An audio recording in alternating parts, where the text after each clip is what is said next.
This episode of Talk Your Book is proudly brought to you by Honan, providing a complete range of insurance, risk and financial solutions.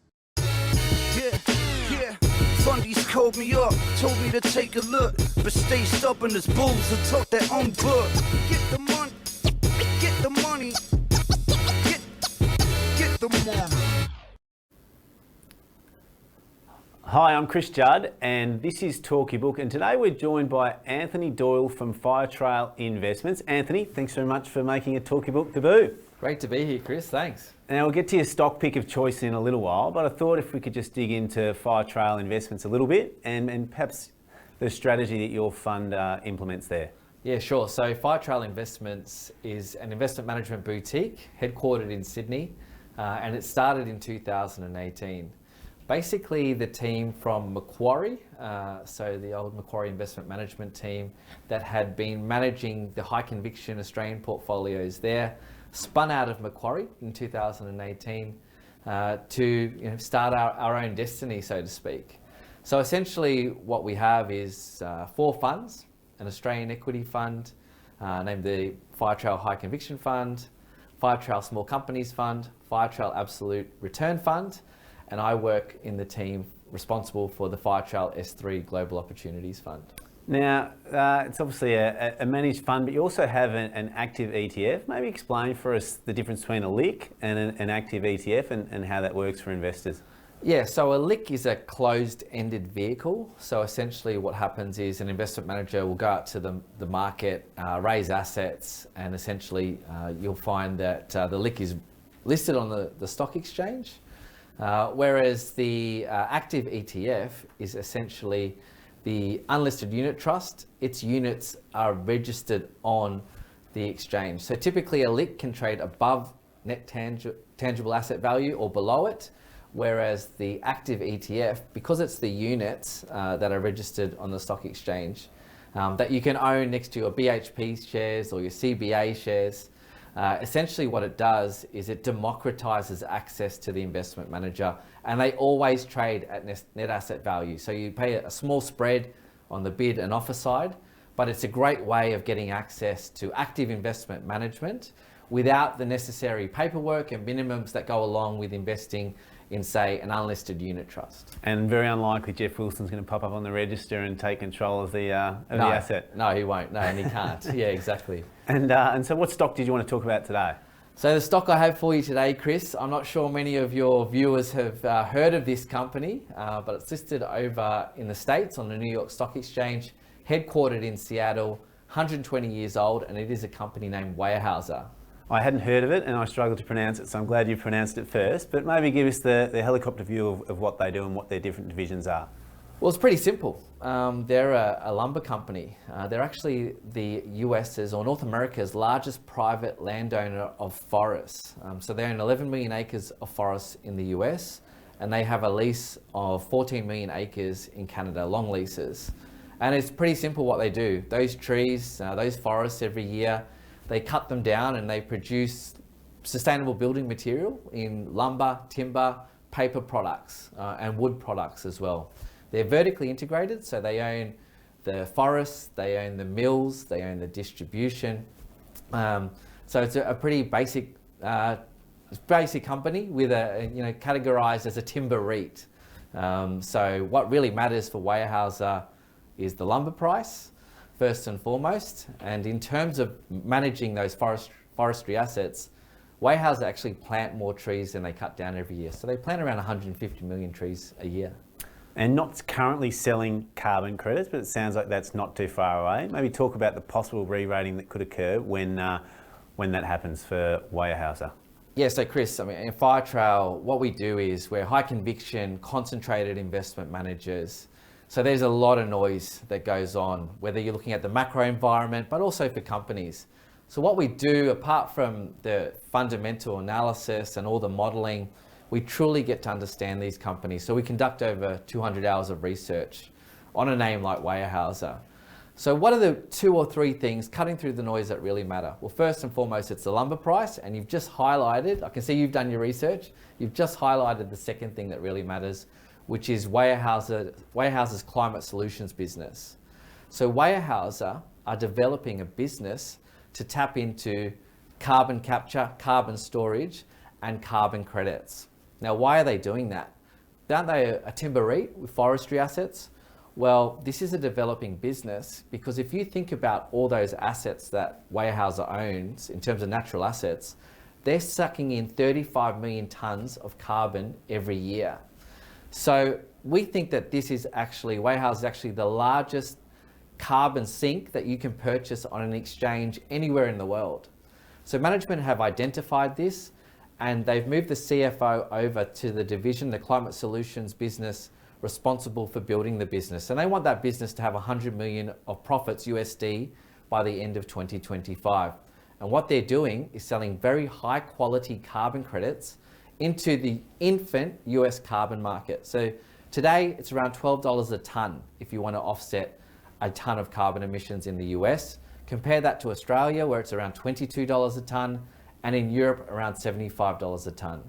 Now our view is what you're going to see, and we've already seen it, particularly from the mega cap tech names, is they want to offset their emissions. Both from a regulatory perspective, pressure is building, but also from customer base, the pressure is building. So Microsoft, for example, have committed to offsetting their total emissions as an entire firm since 1974. And they buy only the very highest quality carbon credits, like forestry carbon credits, like a company like Weyerhaeuser would issue. So we estimate that when the carbon price in the US reaches $25 a tonne, management at Weyerhaeuser have a really interesting decision to make. Do they keep cutting down trees like they have done for 120 years, or do they actually leave those trees in the ground and become a carbon sink? So not only do Weyerhaeuser have that choice to make, but you can imagine if they say, we're just going to sell carbon credits on our assets now, what happens to the lumber price? What happens to the price for those wood products that they are producing today as one of the largest timber REITs in the US? Well, that's going to appreciate. So it's a really two-way play on two commodity markets. One's a developing commodity market in carbon credits. The other one is obviously an established commodity market in lumber. So maybe we'll start with the carbon price. Talk me through the difference between, so the EU carbon price, which has held up really well. I sort of thought it would trade aligned with a lot of other long duration assets, but throughout this last period, it's held up much stronger than I thought it would. Maybe if you can compare that with the US carbon price and how those two markets differ. Yeah, so the US is entirely a voluntary market today, but you have more developed carbon markets, and it's a bit simplistic, Chris, to look at the carbon price because underneath that, as a whole, underneath that, there are all different types of prices depending on the quality of the carbon credit itself. Some are a bit dubious, others stand up to a lot more regulatory pressure or stand up a lot more to the auditor, I should say. So in terms of the US, the Californian market is very well developed, and the carbon price in California is actually higher than other states within the United States.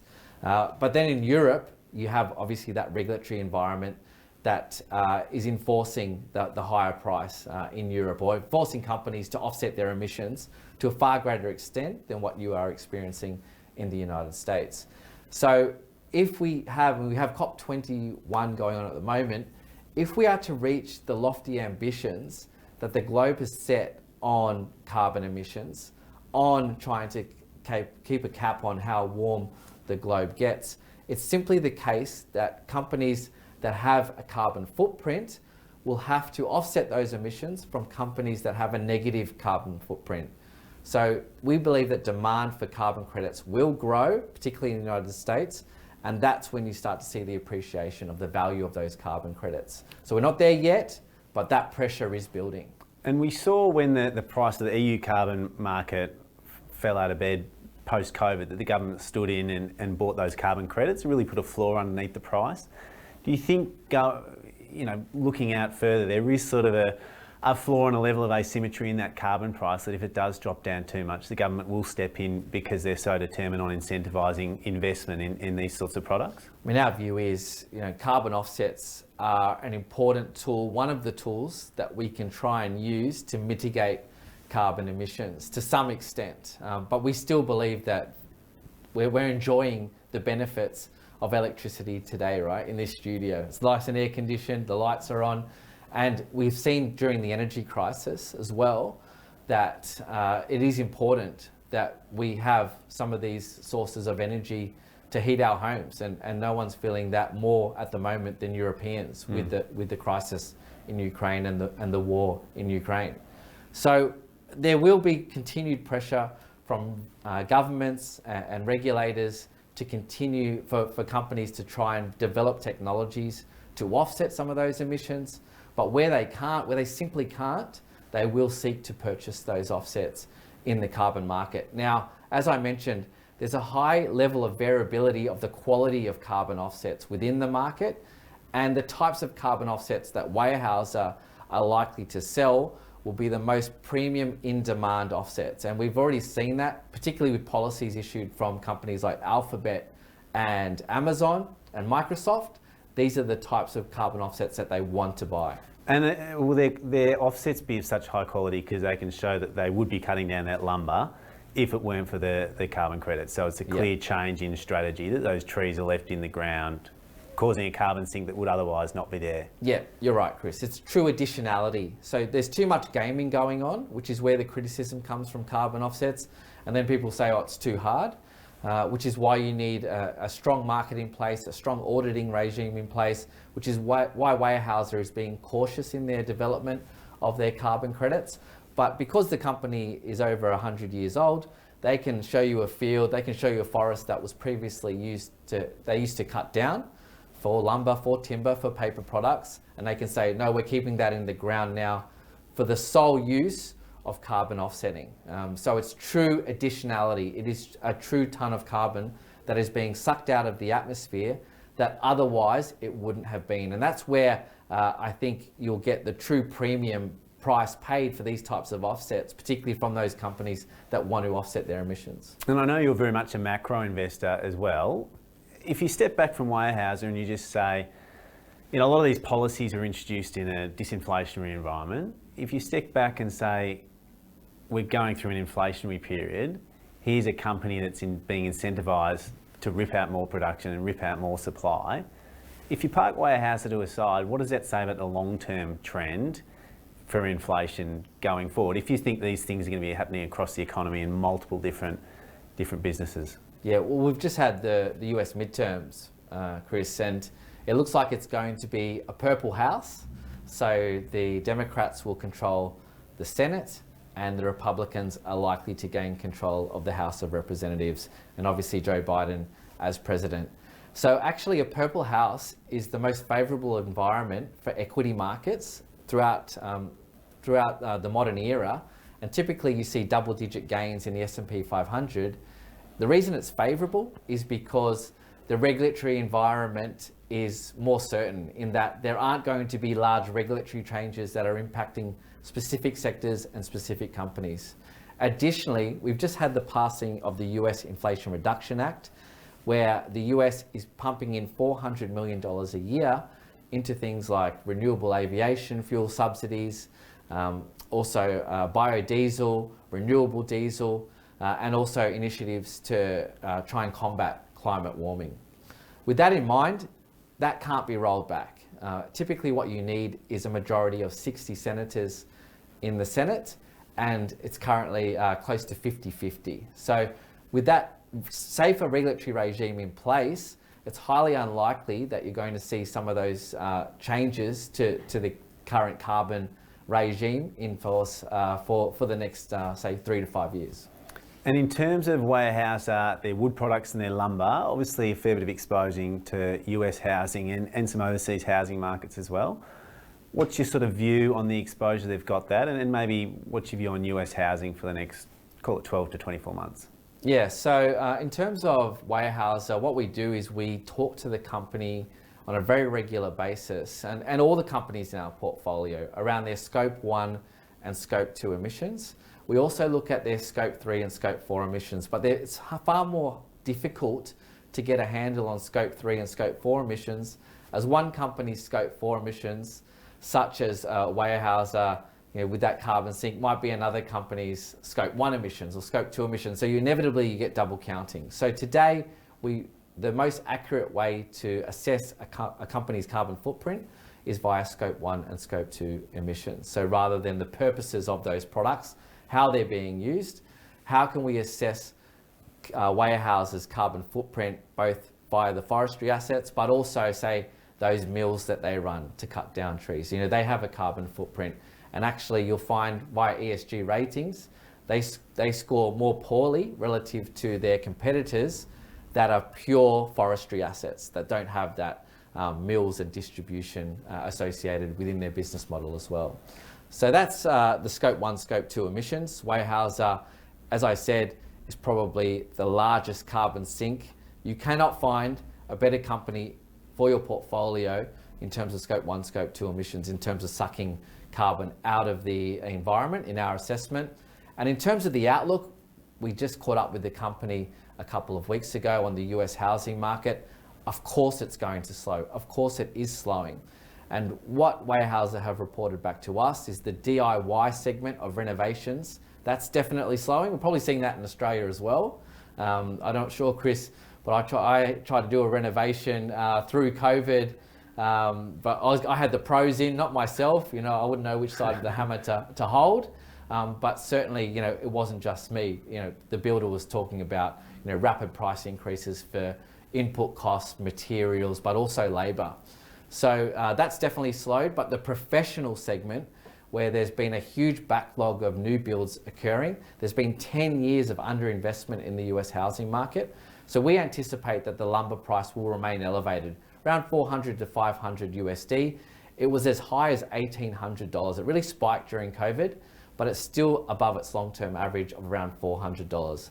And that's enough to continue to see double-digit revenue growth for Weyerhaeuser. So we describe Weyerhaeuser as first and foremost a lumber company with carbon optionality. And that's why we think it has around 30% relative value upside today. And in terms of when you look at a resource company, investors will say they're in the lowest quartile for cost of production.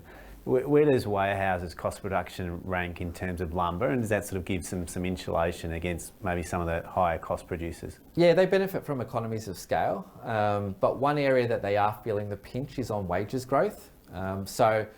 I mean, we have a couple of companies in the portfolio aligned with this thematic in terms of selling carbon credits. So not only do we own Weyerhaeuser, we also own another company called Rainair. So Weyerhaeuser benefits from economies of scale, but they are reporting to us that there are higher wage pressures building by the unionised workforce. That's fair enough. Rainair is that pure play forestry play.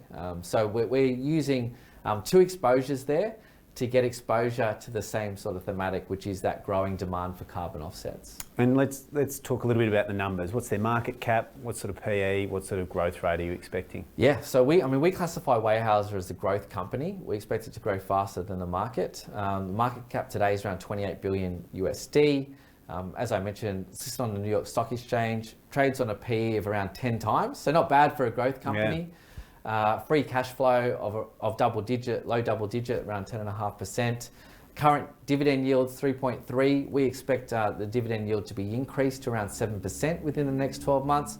So really favourable characteristics for what we think is a high quality defensive play in an environment where inflation is elevated. And as I mentioned, what really matters is the lumber price, but also the development of the carbon market. And what's their balance sheet look like? How much debt have they got? Yeah, pretty low debt, Timber REIT, so they're generating a lot of cash. Relatively low debt. As I mentioned, we're worried about overexposure to the consumer. We're worried about companies that have over-levered balance sheets. Companies that would be categorised in the fixed income world as high yield. We think that if you haven't fixed your roof while the sun was shining over the last couple of years while rates were low, then it's you're going to find the next few years very difficult, as it's unlikely that rates come back anywhere near the levels we've seen during COVID, particularly in an environment of elevated inflation. So if you want exposure to a company that has that potential to offset inflation, Weyerhaeuser is a great place to be. I would say it's a fascinating story, certainly very different to any stock, I think, listed on the ASX. So thanks for coming on the show and walking us through it. And where can people find out more info about you and Firetrail if they want to look for it? Yeah, so as I mentioned, the fund is listed on the Australian Stock Exchange. The ticker is S3GO, S3GO. But if you want any more information, just visit firetrail.com. We put a lot of emphasis on communicating our investment themes. So please visit there, visit our insights page, and you'll get all the information you need on us, the firm, and our funds. This episode of Talk Your Book was proudly brought to you by Honan, who go beyond a transactional insurance broker to deliver better outcomes for their clients. If you're enjoying Talk Your Book, make sure you subscribe to Chris Judd Invest.